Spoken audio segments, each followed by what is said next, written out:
Hey, what's up, y'all? It's Sean again, man. I just decided to, like take a walk, you know what I'm saying, around the neighborhood and shit that I'm in.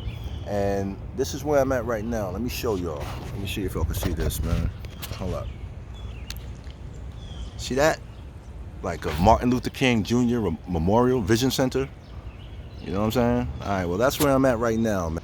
And I gotta say, man, you know, like years ago, the Boondocks, the cartoon, they did like this story on like what it would be like if Martin Luther King was still alive. They had the scenario where he'd been in a coma for like 40 years, and they didn't tell nobody he was dead, but he comes back. You know what I'm saying? And he sees the way things are going on, and he has some issues with it. And I just started thinking, man, now that I'm at the place dedicated to the memory of Dr. Martin Luther King Jr., I'm wondering, I looked over there at the eternal flame, and it said something about this flame is to preserve, like, his idea. You know what I'm saying? His idea was love your enemy and turn the other cheek. Now let's fucking talk about the elephant in the motherfucking room, man. You know what I'm saying? Yo, and to the King family, no disrespect to y'all, but y'all know your pops was into some other shit too. You know what I'm saying? Because at the end of his life, the people didn't love him the way they once did, man. Once he started having dinner with the president and all that, he was like disconnected from the grassroots movement. You know what I'm saying? The black churches in the hood and all that, and the motherfuckers that needed him, he wasn't fucking with them no more like that, man. The March on Washington, they put him in that shit, but whatever, man. You know what I'm saying?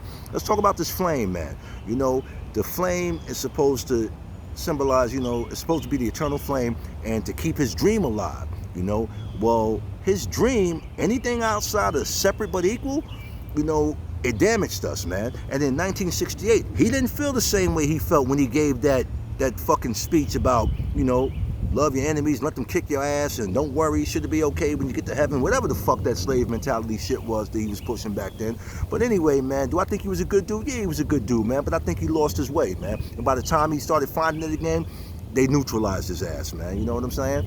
Yo, but they didn't expect that he would still have as much love from the people as he got. I got to give him props on that, man. You know what I'm saying? And, in the end, I do think he was coming back to the people, man, but too little too late, man. And, they be like, well, look what happened to Malcolm X. Him and Malcolm X died the same way, man. You know what I'm saying? Except Malcolm X didn't get his ass kicked before he died. Martin Luther King got his ass kicked and died. This nigga, Malcolm X just died. I think Malcolm won.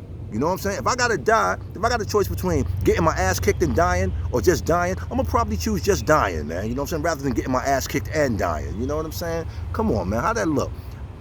You kick my ass, I'll march and sing you a song. By all means, kick my ass again. And let's look at this whole turn the other cheek shit. You know what I'm saying? Mathematically, it makes no fucking sense. Not to mention logically and scientifically. Yo, let's say you and your wife got 3 kids, okay?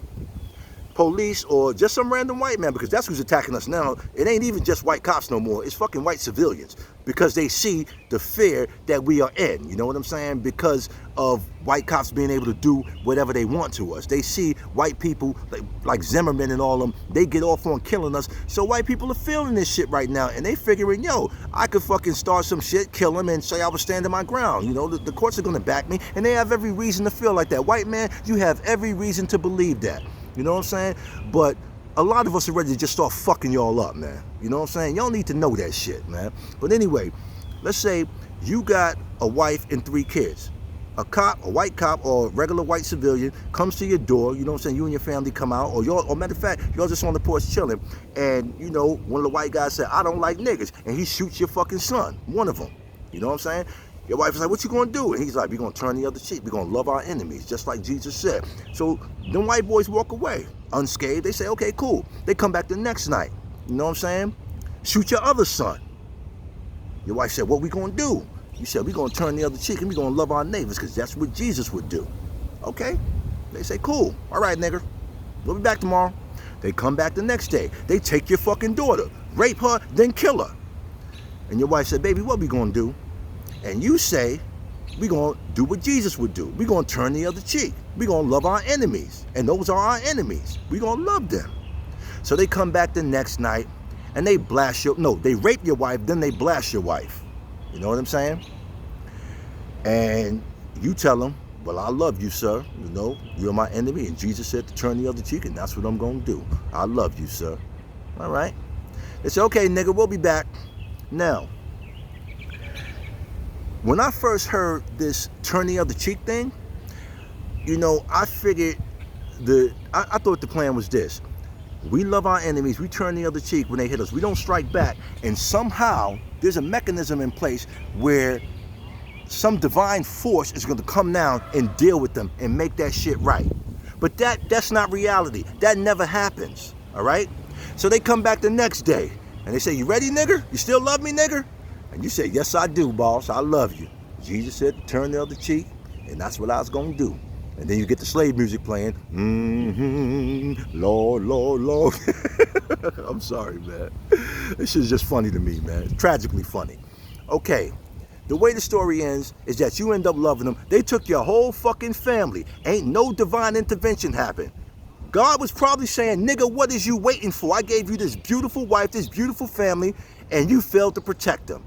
Based on a lie told to you by the nigga that's kicking your ass.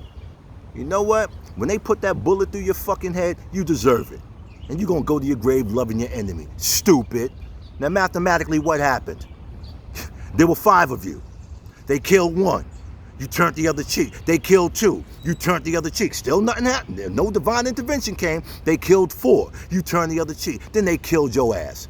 Now, tell me again why it was right to turn the other cheek. Because them motherfuckers that killed you, they drinking moonshine now, fucking their sister and laughing at you about that nigga they didn't kill and his whole family. You know that nigga told us he loved us? You hear that, Jimmy Joe Bob? That nigga said he loved us. He turned the other cheek. Well, we hit him on that side too, and then we shot his ass. You know? I can see some shit like that happening. Yo, newsflash, man. Turn the other cheek. Love thine enemies as you would your own self. That is some bullshit that was created by a tyrant who wanted an enemy that wouldn't fight him back. If I gotta choose an enemy, especially if I'm gonna fight for something, if I'm gonna choose an enemy that I have to fight for something of value, and you give me a choice between the most resistant enemy and the most compliant enemy, you bet your ass I'm going to take that turn the other cheek nigga every time. You know why? Because I can kick his ass as much as I want, and he's going to turn the other cheek and love me. And I can keep on kicking his ass. I can kill him. I can rob him. I can take whatever I want from him, and he's only going to tell me he's doing what Jesus would have did. Guess what? Jesus wasn't no fucking punk, all right? The Jesus that I read about in that fake-ass Bible that y'all motherfuckers read and enslaved our people with for generations, even in that fucking story, it tells you he rode with thugs, man. He rode with gangsters, man. What kind of turn the other cheek nigga is running with wolves, man? That don't happen. Sheep don't run with wolves, man. You know what I'm saying? What happened? Listen, case in point. You want me to prove Jesus was fucking with gangsters? What happened when the cops came to fucking to arrest Peter? The knife was the gun of that time. Peter popped on the fucking cop that tried to take his man. Cut his fucking ear off. He basically shot the fucking police, man. This ain't no nigga that turned the other cheek, man. And if Jesus was about turning the other cheek, why didn't he stop Peter? You know what I'm saying? First of all, why wasn't Peter up on that knowledge? He was his right-hand man. Jesus fucked with Peter harder than everybody. Why didn't Peter have that knowledge? Like, yo, this is how we roll. You know, this is what our master taught us. You know what I'm saying? We gonna turn the other cheek, you know? Nah, he popped on that fucking cop because that's all he knew. There had never been no talk about turning the other fucking cheek, man. You can stop all that bullshit, man. You motherfuckers are scared to fight. That's what the fuck is going on. Y'all scared to fight, man. And let me tell you the ugly truth about it, man. The white man don't want to fight us on a level playing field. You can tell by all these videos that's going viral. He has never fought us on a level playing field. Every time he tried, he didn't just lose, he got decimated, all right? To the point of embarrassment. When he let us in sports, he got decimated to the point of embarrassment. This is why those motherfuckers, those punk coward motherfuckers brought steroids into sports. They didn't bring steroids into sports for us. We didn't need it. They needed it so they could close the gap between us, man. You know what I'm saying? So they could, you know, have a chance or even look like they had a chance. And we were still busting their asses. That just helped them step it up a little better and look a little better losing. Eventually, they got us to start fucking with the shit. The way they contaminate us and always get us to fuck with them anyway and contaminate our fucking souls. You know what I'm saying? Yo, man. Anyway, what the fuck else is pissing me off out here that I could tell you all about? It's kind of cloudy out here. It look like it's going to rain and shit. You know what I'm saying? Yeah, man, but that flame had me fucked up, man. So basically, that flame is saying, yo, this is to keep alive that weak-ass fucking spirit that he tried to instill in us, man. Love your enemy. Turn the other cheek. Are you out your fucking mind? How many times have you heard the U.S. government say, now, first of all, they say that we're a nation under God and all that bullshit. You know what I'm saying? And we put God first and all that. God says to forgive, right? Yeah? Okay. First of all, my Bible tell me there's a lot of niggas God ain't forgive. God bodied a lot of niggas and then fucked up ways. And then was so pissed off at niggas that he was like, not only am I saying fuck you, I'm gonna say fuck you, and when your son's born, fuck that nigga too, and his kids. That's a hateful motherfucker right there, man. Hold on a second. Oh shit. I can't pause this shit. I just got a text and shit, you know what I'm saying? But anyway, man, that's just where my head is at right now, man, you know what I'm saying? And I ain't got no fucking cigarettes, so I'm stressing. I just finished my fucking coffee. I gotta go get another one, man. All right, man. Think about what I said, man. Oh yeah, and I mentioned some shit about preemptive attack, you know what I'm saying? I'm gonna explain that a little later, man, and, you know, try to put it in the context of the law, you know what I'm saying? So when you have to drop one of these crackers, you know what I'm saying? And I do mean white cops, you know what I'm saying? Or one of these cracker civilians that think they got the right to just put their hands on us, like I've been seeing on Facebook and YouTube for the past 24 hours. That's probably what got me so fucked up and mad right now, you know what I'm saying? But that ain't your fault, you know what I'm saying? And I shouldn't take it out on you. All right, yo, I'll be back, man. Later.